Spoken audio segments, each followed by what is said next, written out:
Саламатсыздар, урматтуу телекөрүүчүлөр. Бүгүн биз сиздер менен кайрадан кыргыздар жана кыргыз таануу телеберүүсүнүн кезектеги чыгарылышында жолугуп отурабыз.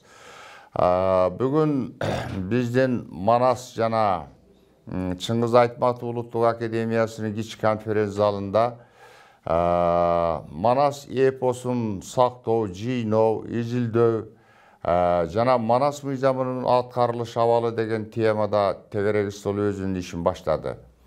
Бул тегерек столго негизинен президенттин, өкмөттүн жана жогорку кеңештин аппаратынын жетекчилери жана өкүлдөрү келип катышып атат. Андан башка тегерек столдо белгилүү окумуштуулар, жазуучулар, коомдук ишмерлер катышып, өздөрүнүн ой пикирин бөлүшүүдө. Андай эмесе, урматтуу телекөрүүчүлөр, ушул тегерек столдо катышкан ушул адамдардын, окумуштуулардын жана жазуучулардын ой пикирине көңүлүңүздөрдү бөлсөңүздөр.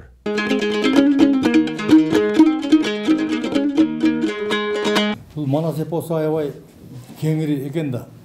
Анан үчүт деген мурун кабыл алынган термин.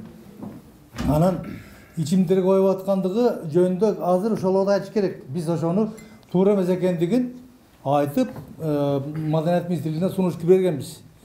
Значит, биздин ошол мыйзамга бир жерине мен даже белгилеп койгом, мыйзам менде бар бе. Манас ысымынын жана Манаска байланышкан негизги ысымдардын ыйыктыгын сактоо керек деген маанде bir берене киргизип, анын кийин токтомдо анын механизмин кантип ошо сактоонун. Мисалы үчүн ал жерде мындай деп айтылган токтомдо бар. Мисалы үчүн эгер бир ишкер Манастын атын бир көйнөккө же бир башка нерсеге коем десе, ал кыргыз патентке арыз берет экен да, алар карабай уруксат берип коет экен. Ошону туура эмес уруксат берсе, алар жоопкер болушуп, ана ошол ыйыктыгын бузуп атат дегенде. Ана ошонун механизмдерин иштеп чыгыш керек. Мүмкүн мындай межведомственный деп коет баягы. Ошондой комиссия түзүп коюш керек. Алар ошол ыйыктыгын сактаганга жооп бере турган кылып. Болбосо мындай процесс тескери жакка кетип атат да. Анткени азыр бизде Кыргызстанда дайылы баягы 90-жылдары баштаган жапай бизнес уланып атпайбы? Манас мыйзамы 2011-жылы шынында сиз айткандай шашылыш түрдө ал жерде ар бир мыйзамга кабыл алып атканда финансылык каражаттар талап кылынабы же талап кылынбайбы деген дагы талап коюлат да. Ошондо бул мыйзамды кабыл алып атканда ошо финансылык жактан эч кандай каражат талап кылынбайт деген берене менен кабыл калыптыр да. Ошондуктан мына ошол мыйзам кабыл алышы менен өкмөт 24 пункттан турган иш-чараларды иштеп чыккан экен. Биз аны анализ кылып келгенде алардын 12си аткарылып, 12си аткарылып атты таптакырча. Анан ошон үчүн бул жерде мен ойлойм, ушу биз көп азыр бир жылдан ашып калды. Ушул Манас мыйзамы боюнча жумуш топ түзгөнбүз депутаттардын демилгеси менен. Ошол жумуштуу топ 3-4 жолу 2-3 күндөн абдан талкуулап иштегенбиз. Ошонун жыйынтыгында Манас мыйзамына өзгөртүүлөрдү киргизүүнү азыр сунуштайлы деп турабыз да. Анан негизинен бирок Манас мыйзамын толугунан иштеп чыгып, өзүнчө кабыл алыш керек. Жанагы финансовый жактарын, булактарын дагы таап туруп кабыл алыш керек болуп атат да. Ошон үчүн баары бир келип туруп эле ушул биздин талкуубуздун баардыгы ушул Манас мыйзамына өзгөртүү киргизүү менен такалат болуш керек. Ошон үчүн мына сиздердин суроолор да ошол Манас мыйзамы менен жыйынтыкталат да. Ошону менен тыюу салынат, ошону менен баардык мындай бир кандай Манас биздин эпосту дүйнөлүк деңгээлде ушул мамлекетибиз кандай башка мамлекеттер менен бөлүшөт деген идеяны ушул жерде баардыгы камтылат да. Бирок ушул мыйзамды көтөрүп чыкканда андан бир жакшы сунуштар киргизилди. Биз дагы ошол сиздерге сураныч, бул жерде баардыгыңыздар ушул Манаска өтө өмүрүн арнаган кишилер отурасыздар. Ошо сиздер дагы ушул биз иштеп чыккан биздин эксперттер иштеди. Сиздерге окшогон дагы кызмат кылган адамдар дагы жумуш топтун мүчөсү болчу. Биз ошону сунуштайбыз сиздерге. Ошол жерге эгерде өздөрүңүздөрдүн сунуштарыңыздар болсо, активдүү бериңиздер, биз суранабыз сиздерден. Анан биз жогорку кеңешке алып чыгабыз. Ошону аягына чейин жеткизели. Рахмат. Рахмат. Самат Ибраев агайыңар, мындай өзүңүз кимди сүйлөсө өзүңүз айтып койсоңуздар. Тиги жогорку кеңеште управлениянын башчысы, Аппарат жетекчиси. Аппарат жетекчиси.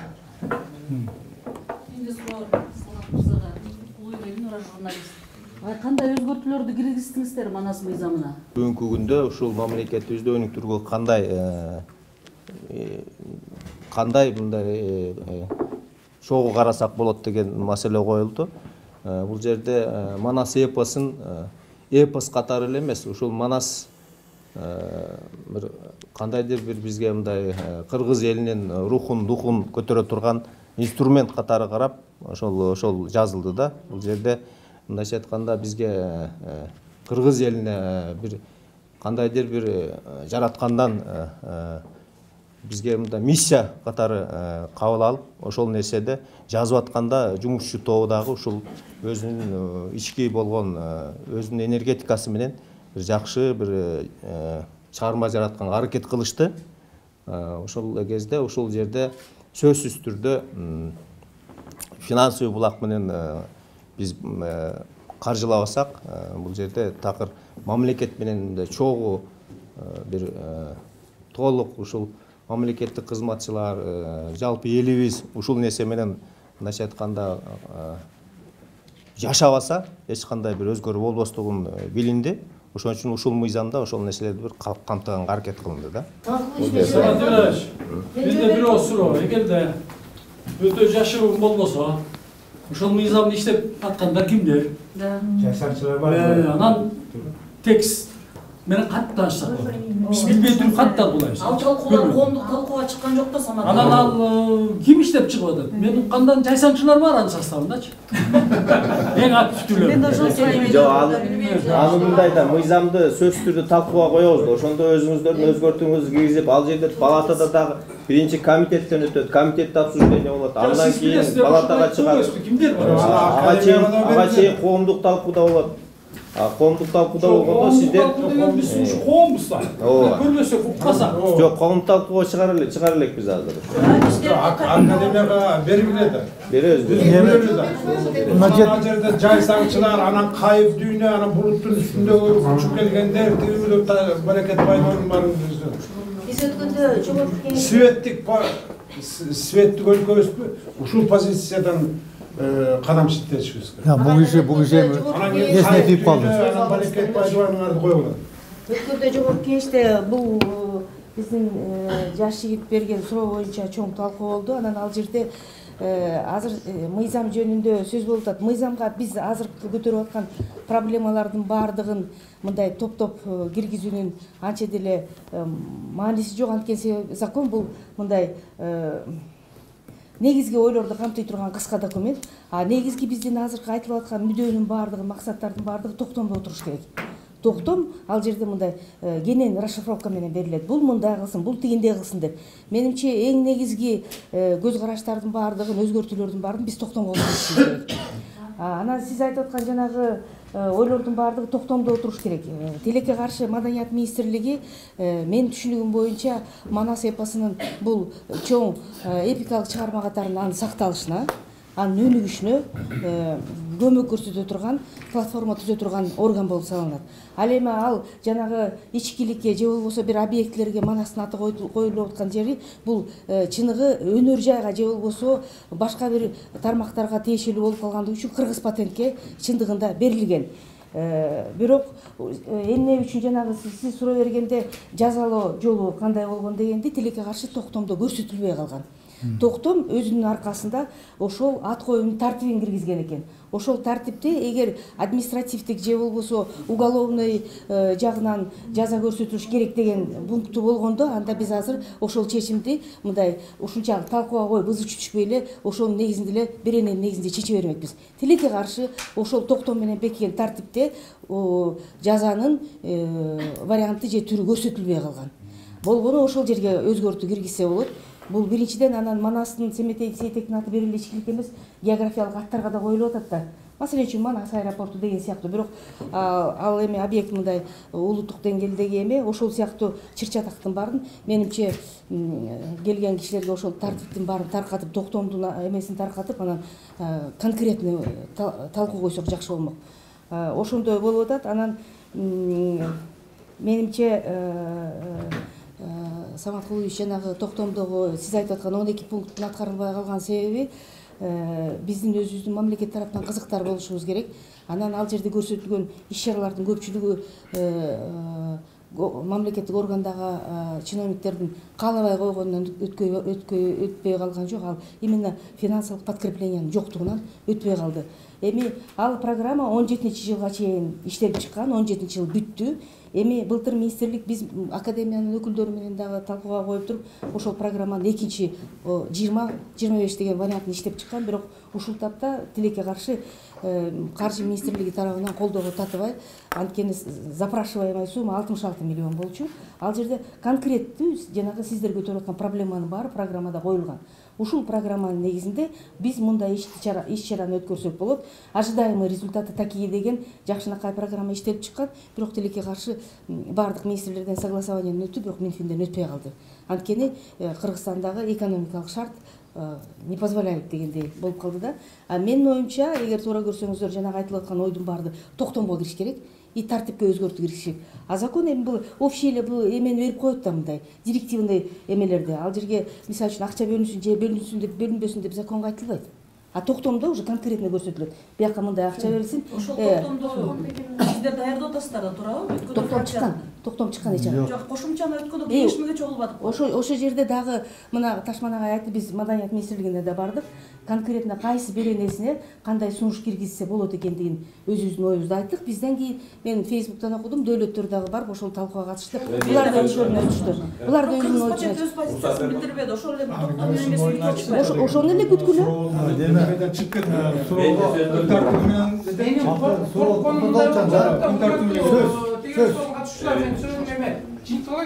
кетти.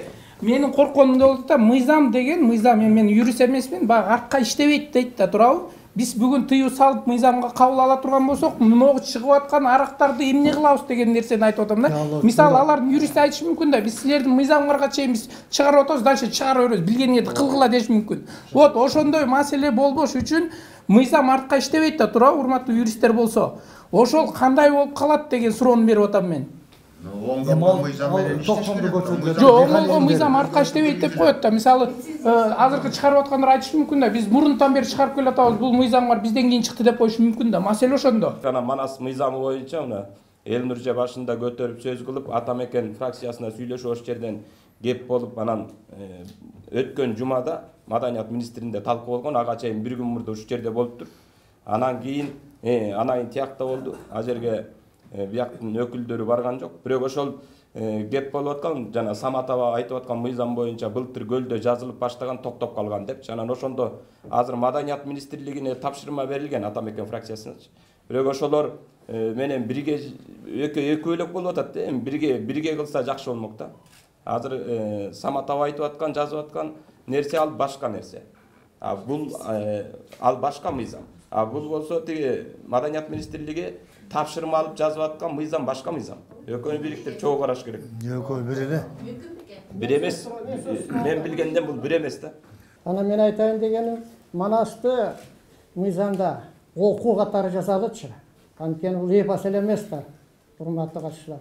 Бул биздин илимибиз да болгон, ишенимибиз да болгон, дүйнө таанымыбыз да болгон убагында. Муну учение катары орусча айтканда. Бул окуубуз болгон да. Манасчыларды эмне, ал эпос эмес да, манасчылар өзүнчө дүйнө. Манас дүйнөсү менин учение катары жасалды. Ошол мыйзамда ошону жазышыбыз керек менин оюмча да. Манас бул өзү кыргыздардын окуусу болгон негизи. Окуусу, учение деп карайлы. Анан жанагы сроктор, анан кийин бер жака ар жака жылдырып аткан маселелерибиз боюнча мына жерде да кызык маалыматтар бар экен. Жанагы доктор, географиялык илим доктору Матикеев деген айтып атпайбы? Ошол бир түрк окумуштуусуна жолугуп сүйлөшсө, түрктүн бир эки окумуштуусу ушул илгерки байыркы манускрипттерден Манасты таап алышты. Анан ошону экөөлөп которгон экен. Экөөлөп которгондон кийин чыгаралы деп аткан кезде аны уурдап кетет. Кыргыз тилине Котормосун которулган. дагы. Кыргыз тилине которулган бекен. Жок, түрк тилине койгуйт. Түрк тилине болсо керек. Түрк эки окумуштуусу. Бирөөсүнүн мындай экен. Бирөөсүнүн мындай Тумчаров Айкара дейт. Экинчиси болсо азыр экинчисин айтып берем. Тунжер Байкара анын да эчтеке жок. Анан да бирөө бар экен.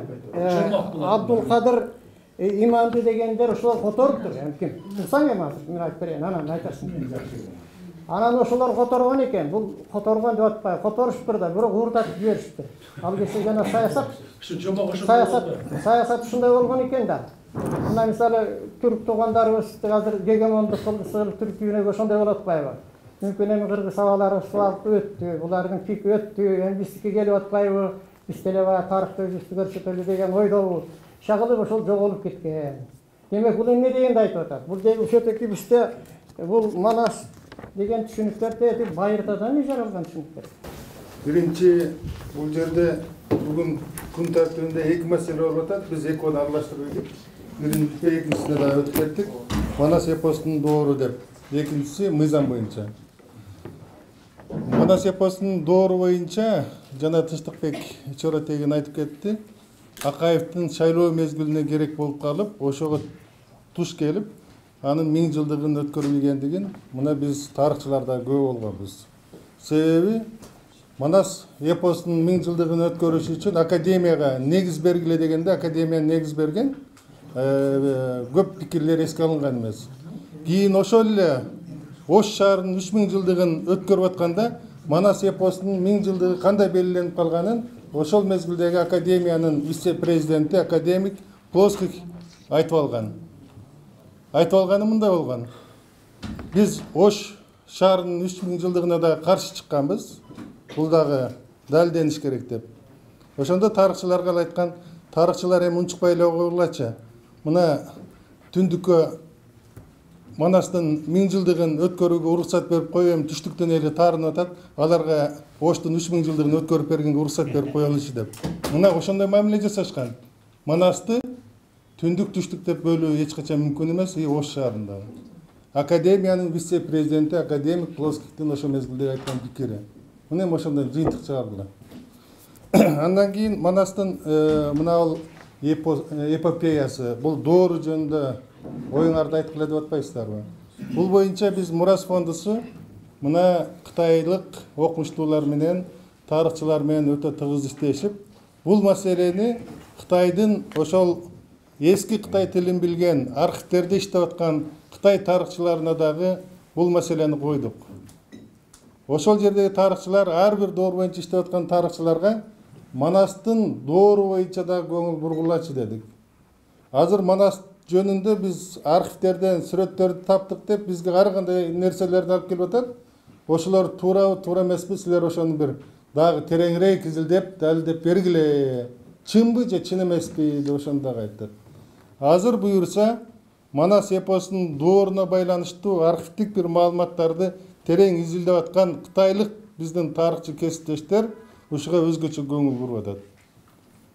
Эгерде силер ошол архивден чындап карагыла, ошол доордогу каармандарга тиешелүү окуяларды карагыла, кокусунан бир архивдик чоң бир ачылыш табылып калса, анда силер жанагы Шилимандын Трояны тапкандай бир чоң бир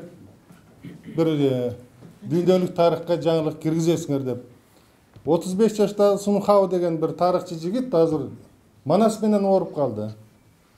Манастын ушу англис тилинде, Кытай тилинде чыккан бүтүндөй варианттарын окуп чыкты. Дагы таап бериңиз деп атат. Барган сайын ошого биздеги англис тилиндеги китептерди алып барып берип атам. Ушунчалык ооруп атат. Баягы ал өзү кара кидандар доорун изилдейт. Ошо кара кидандар дооруна да окшошуп кетип атат дейт. Мен айттым, Манас кара кидандардын дооруна дагы, Чыңгыз хандын дооруна дагы, андан мурунку доорлорго да бүт баарына окшош. Бирок ошого Манас бул тарыхты камтыган энциклопедия. Бүт баарын изилдегиле деди. Өткөндө барып Кытайда Смясан, билесиңер да, кыргыздар тууралуу эң алгач өзүнүн тарыхына киргизген, Шидзиге киргизген Смясан тарыхчысы. Мына ошол Смясан изилдөө институтунун директору менен, Смясан жашаган Ханчың шаарынын мэри менен, спикери менен сүйлөшүп, бейитине чейин бар, ошондо да маселе койдук. Смясан өзү генерал Лилинди көчмөндөргө кетип калды деп император падыша күнөөлөп өзүнүн жыйынын айтып чыкканда Семясан ошого каршы чыккан экен. Лилин балким туура кетти. Мен тарыхка кандай болсо ошондой жазам деп, ошон үчүн Семясанды Кытайдын падышасы өлүм жазасына буйруптур.